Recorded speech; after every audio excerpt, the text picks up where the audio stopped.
Second Book of Kings, chapter 6. And the sons of the prophets said to Elisha, Behold now, the place where we dwell before thee is too strait for us.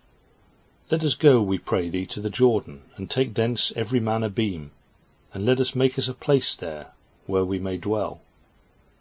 And he said, Go. And one said, Consent, I pray thee, to go with thy servants. And he said, I will go. And he went with them. And they came to the Jordan, and cut down the trees. And it came to pass, as one was felling a beam, that the iron fell into the water, and he cried and said, Alas, master, and it was borrowed. And the man of God said, Where did it fall? And he showed him the place, and he cut down a stick, and cast it in thither, and made the iron to swim. And he said, Take it up to thee. And he put out his hand, and took it. Verse 8. And the king of Syria warred against Israel, and he took counsel with his servants, saying, In such and such a place shall be my camp. And the man of God sent to the king of Israel, saying, Beware that thou pass not such a place, for thither the Syrians are come down. And the king of Israel sent to the place which the man of God told him, and warned him of, and he was on his guard there. That took place not once, nor twice. And the heart of the king of Syria was troubled because of this thing, and he called his servants, and said to them, Will ye not show me which of us is for the king of Israel? And one of his servants said, None, my lord, O king. But Elisha the prophet that is in Israel tells the king of Israel the words that thou speakest in thy bedchamber. And he said, Go and see where he is, and I will send and fetch him. And it was told him, saying, Behold, he is in Dothan. Verse 14. And he sent thither horses and chariots, and a great host, and they came by night, and surrounded the city. And when the attendant of the man of God rose early and went forth, behold, an army surrounded the city with horses and chariots. And his servant said to him, Alas, my master, how shall we do? And he said, Fear not, for they that are with us are more than they that are with them. And Elisha prayed and said, Jehovah, I pray thee, open his eyes that he may see. And Jehovah opened the eyes of the young man, and he saw. And behold, the mountain was full of horses and chariots of fire round about Elisha. Verse 18. And they came down to him. And Elisha prayed to Jehovah, and said, Smite this nation, I pray thee, with blindness. And he smote them with blindness, according to the word of Elisha. And Elisha said to them, This is not the way, neither is this a city. Follow me, and I will bring you to the man whom ye seek.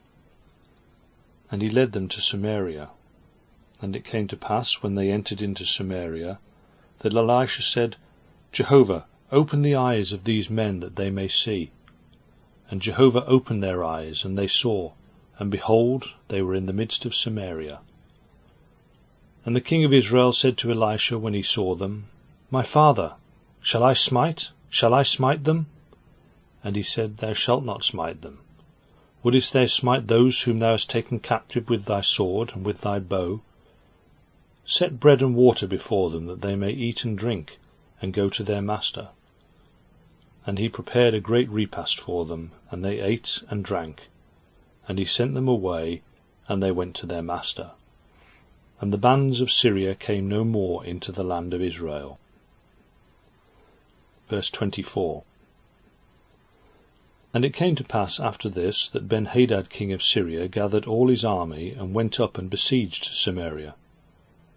And there was a great famine in Samaria, and behold, they besieged it, until an ass's head was worth 80 silver pieces, and the fourth part of a cab of dove's dung 5 silver pieces. And it came to pass, as the king of Israel was passing by upon the wall, there cried a woman to him, saying, Help, my lord, O king. And he said, If Jehovah do not help thee, whence should I help thee? Out of the threshing floor, or out of the winepress? And the king said to her, What aileth thee? And she said, This woman said to me, Give thy son, that we may eat him today, and we will eat my son tomorrow. And we boiled my son, and ate him. And I said to her on the next day, Give thy son, that we may eat him. And she has hidden her son. And it came to pass, when the king heard the words of the woman, that he rent his garments. And he was passing by upon the wall, and the people looked, and behold, he had sackcloth within upon his flesh. And he said, God do so, and more also to me, if the head of Elisha the son of Shaphat shall remain on him this day. Verse 32. And Elisha sat in his house, and the elders sat with him. And the king sent a man before him. Before the messenger came to him, he himself said to the elders, Do ye see how this son of a murderer has sent to take away my head? See, when the messenger comes, shut the door, and keep him off with the door. Is not the sound of his master's feet behind him? And while he yet talked with them, behold, the messenger came down to him. And the king said, Behold, this evil is of Jehovah. Why should I wait for Jehovah any longer?